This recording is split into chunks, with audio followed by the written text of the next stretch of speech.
Joseph-Marie Elundou, est-il possible qu'il y ait encore un remaniement ministériel dans ce pays? C'est moi qui souffre. Mais je pense que, d'abord, je vais féliciter l'analyse de Clarté, qui a un regard plus prospectif. Vous avez un pays où Paul Biya a fait plus de 30 gouvernements. Et l'impression qu'on a, c'est qu'au fur et à mesure que le temps est passé, il y a plutôt eu une sorte de dégradation dans la compétence générale. Et je ne veux pas dire qu'il y a des incompétents, je dis qu'il y a eu dégradation de la compétence générale. La question souvent est de savoir, ces gens sont-ils incompétents? Sont-ils de mauvais gouvernants? N'en ont-ils pas la capacité? Le vrai problème est celui-là. Nous sommes plutôt devant un système en fin de capacité et d'efficience. C'est un système, vous mettez Aïssi Parfait, qui est un brillant modérateur là-bas, vous ne le reconnaissez pas. Et cela est lié à ce fait-là. C'est pour ça que des réformes en profondeur sont nécessaires. Et je pense qu'après 43 ans de présence à la tête de l'État, pour moi, le mandat de Paul Biya est un mandat de bilan. Bilan sur la qualité du système qui a porté le pays jusqu'à ce jour. Pourquoi nous partons de la pauvreté à la pauvreté? 97, vous entrez dans le PPTE. 2006, on vous dit que vous êtes au point d'achèvement et que vous êtes bien. 2010, vous retombez dans la crise de la pauvreté. Il y a un problème. Il ne peut plus être seulement un problème des individus. Il devient un problème systémique.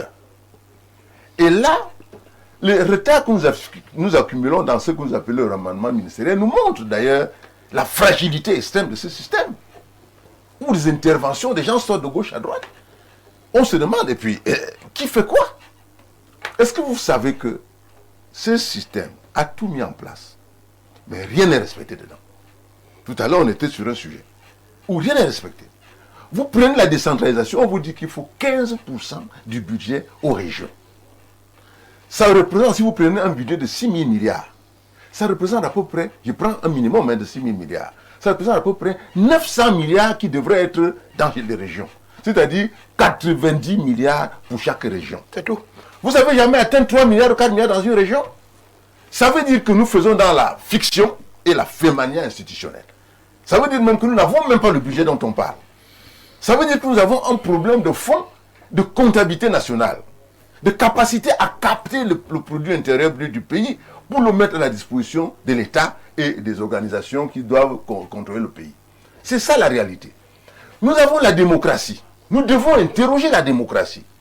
Est-ce que la démocratie populaire, enfin, du peuple, comme on l'a vu, pourquoi le bulletin de vote de ma maman, ma grand-mère qui ne sait rien faire, a le même poids que le bulletin de vote du chef d'État lui-même? Est-ce que c'est normal que... Est-ce qu'on ne pourrait pas envisager un nouveau mode de promotion d'un chef d'État par des régimes similaires au régime parlementaire?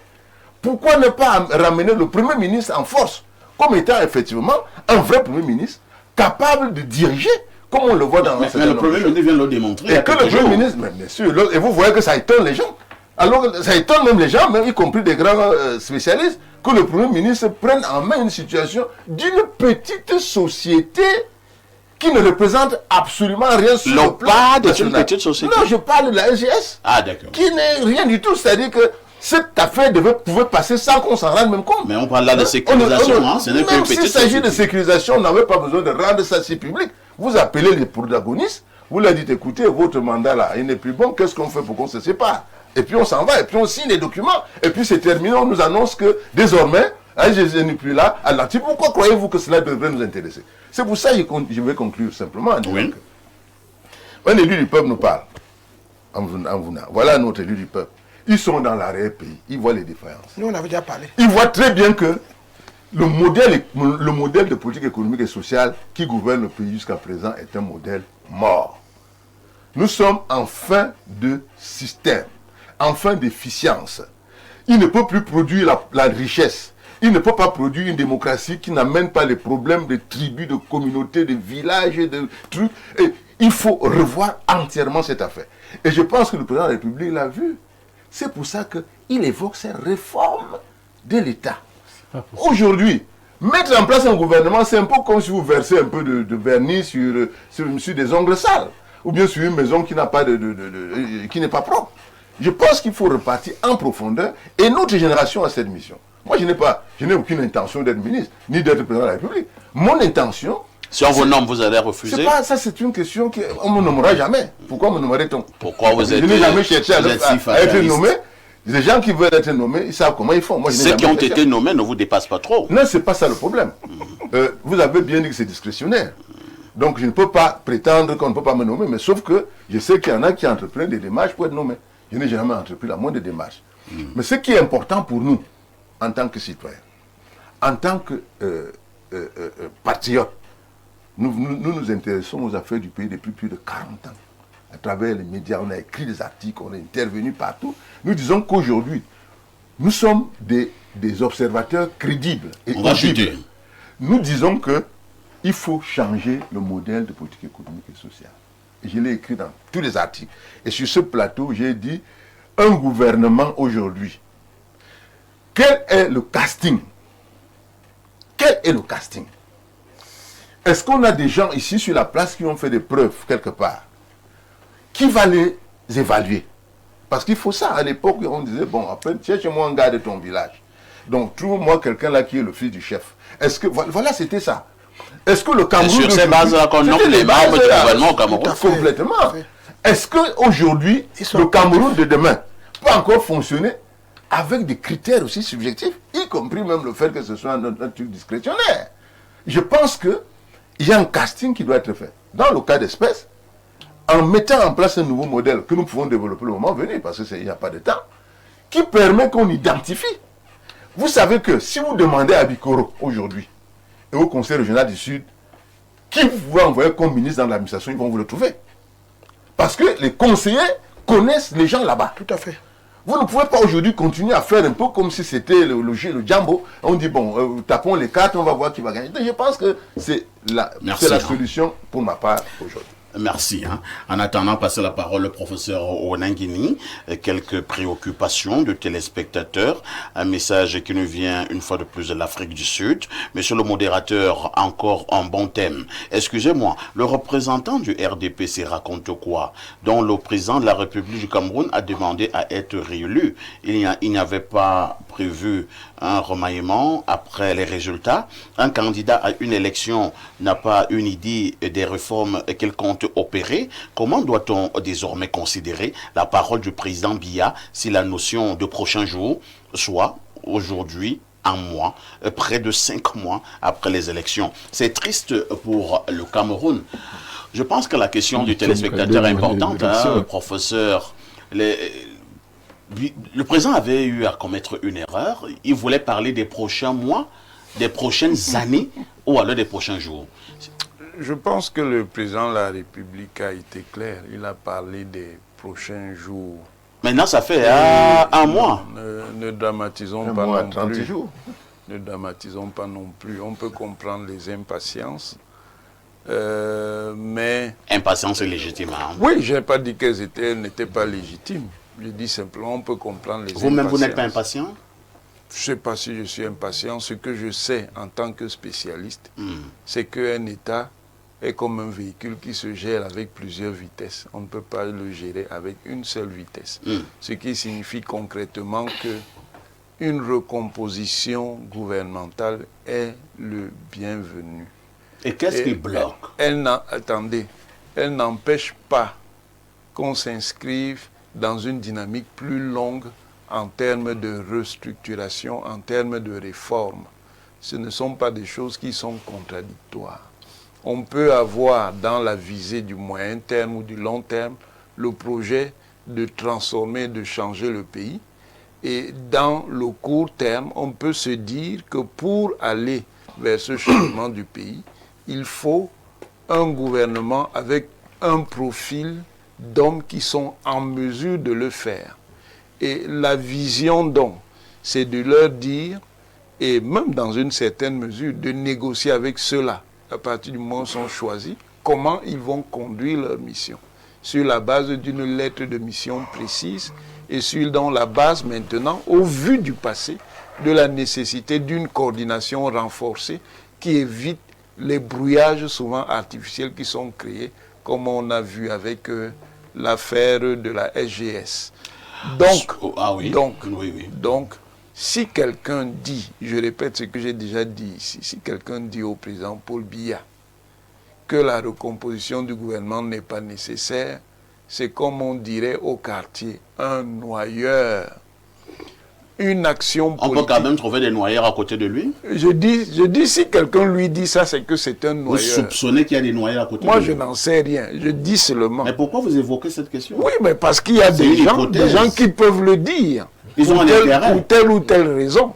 Je dis, c'est un noyeur. Pourquoi? Vous connaissez certains noyeurs de la République? Ce n'est pas mon propos. Laissez-moi rentrer dans le fond des choses. Laissons ces dimensions-là. Une action gouvernementale demande de la méthode. Et la méthode s'inscrit à la fois dans le temps long, mais la méthode doit aussi tenir compte du temps court. D'où la nécessité qu'il y a toujours, à un moment ou à un autre, de renouveler le gouvernement. Maintenant, l'ampleur du renouvellement dépend du leader, puisque de toute façon, c'est une compétence discrétionnaire. Mais les exigences concrètes du gouvernement demandent qu'on renouvelle, puisqu'il se peut, et en réalité c'est souvent le cas, que tous les responsables du département ministériel n'apportent manifestement pas la satisfaction qu'on est en droit d'attendre. Si vous ne renouvelez pas, vous créez donc des blocages qui se sédimentent, qui deviennent de plus en plus importants et qui finissent par bloquer toute la machine. Donc,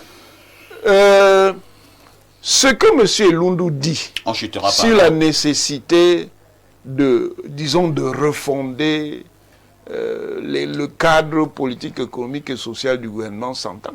Mais ça peut déjà commencer par une recomposition du gouvernement. Ce n'est pas incompatible. Ce n'est pas incompatible. Ça veut dire, on dit aux gens qui sont pris, bon, voilà ce qu'on attend de vous dans tel ou tel délai. Voici ce qui est attendu. Voici les moyens qui sont mis à votre disposition pour atteindre cela. Si vous ne le faites pas, vous savez quel sera votre sort. Solono Yolo, doit-on garder espoir? Vous avez dit il y a plusieurs semaines que vous allez vous raser lorsque le président fera un remaniement. Nous commençons à être inquiets concernant votre personne.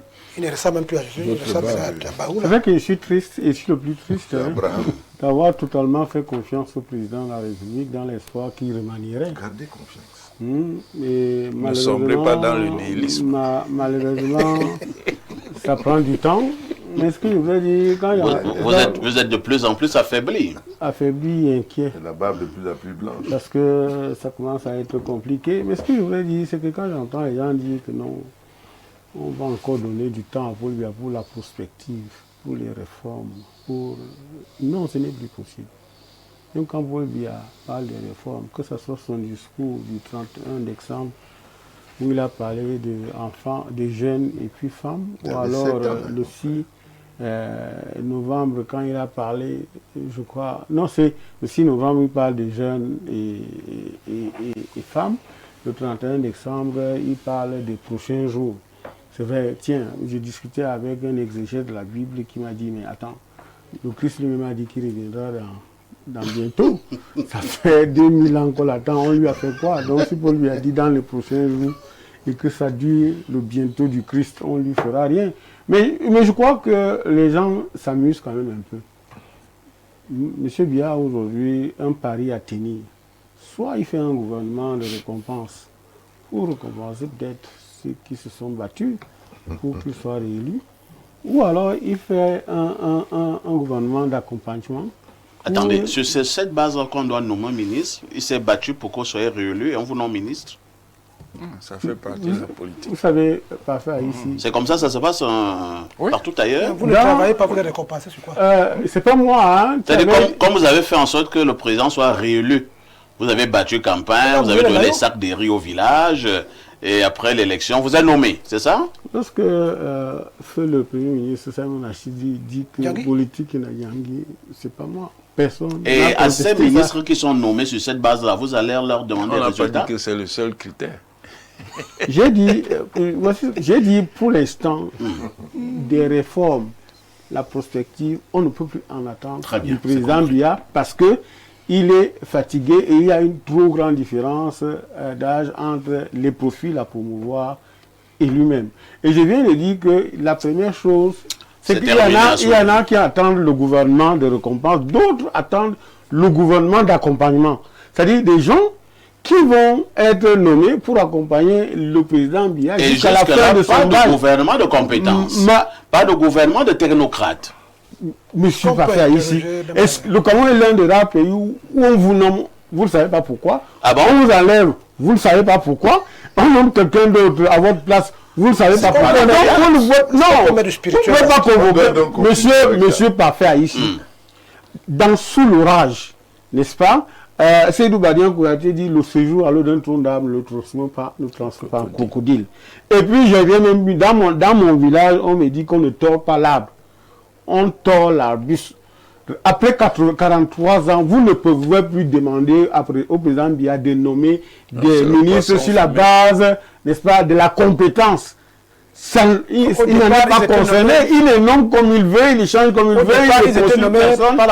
Aujourd'hui encore c'est plus grave parce qu'il reste seul debout. C'est compris. Hein? Tous ses congénères sont couchés. Alors vous allez lui demander quoi? Il ne rencontre personne. Nous n'irons pas du coq à l'âne. Même à son RDPC, que défend François Bikorosi, le président fait ce qu'il veut. Nous n'irons pas du coq à l'âne.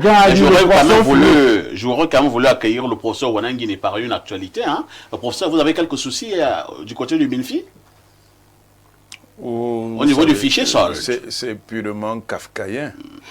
Parce que nous avons appris que... Vous me voyez bel et bien présent devant vous. Vous me voyez présent toutes les semaines. À l'université, tous les jours, les semaines dans la routine administrative, je vise une bonne partie de ce que monsieur le recteur doit signer. Sur la délégation, monsieur le recteur, j'autorise les soutenances, mais on trouve quand même le moyen de dire que je suis absent depuis plus d'1 an. On a dit que vous êtes allé au Canada. Hein. Moi, si au Canada. Qu'il avait traversé la mer du côté là où il y a les et que vous émargez de manière indue. Alors, lorsque nous sommes face à une situation comme celle-là, c'est la provocation ou bien c'est la sorcellerie? Moi, je n'en sais rien, mais ce que je peux Mais qui a fait ça? Je n'en sais rien, mais ce que je peux dire... Mais ça sort du MINFI. Ce que je peux dire, ce sont des dysfonctionnements qui, encore une fois, n'honorent pas l'image de l'État. Ils ont fait beaucoup de publicité. Quand on fait des opérations de vérification... Mais vous avez quand même un nom qui résonne. Comment on peut mettre votre nom sur une liste comme celle-là? Moi, je n'en sais rien. Je n'en sais rien. Disons simplement que c'est une erreur. En tout cas, c'est José Marie Loune dit que vous devez aller vous laver au village. Vous êtes sûr que c'est vous qu'on voit sur le plateau? Peut-être que c'est pas moi. Non, il ne faut pas dire. C'est le fantôme. Mais le système est cruel. Comment? Le système est cruel. De toute façon, nous allons les manières pour avoir raté il est bel et bien là. Mais toi, tu as raté le remaniement comme ça, on croit qu'on a déjà eu ton nom. Parce que j'ai rencontré plusieurs personnes moi, dans cette situation. Et qui me disaient, dans leur service, dans leur département, ce qui est aberrant, c'est que ceux même qui sont au Canada, qui touchent ne sont pas là. Mais que ceux qui travaillent, parce qu'ils sont nombreux, qui travaillent et qui ont... Donc il faut absolument qu'il y ait un remaniement. Donc ça veut dire que ceux qui sont loin savent comment ils font. Merci. C'est terminé. Il peut arriver que le chef de l'État ait voulu vous nommer. On lui a dit que ça fait 1 an qu'il est parti. Peut-être qu'il faut surveiller ça. Et comme le chef de l'État n'y croyait pas, parce que ils ont dormi. Le fait que des gens qui absent. Nous redisons ce matin qui a dit ça au Merci. Merci au professeur. On ne peut pas nommer ministre qui est implanté. Merci au professeur Wanangini qui est le permanent. Merci, s'il vous plaît. Merci à Soléono Yolo. Merci à José Marie Londo. Merci à François Bikoro. Merci à Jean-Baptiste Anvona Temengue.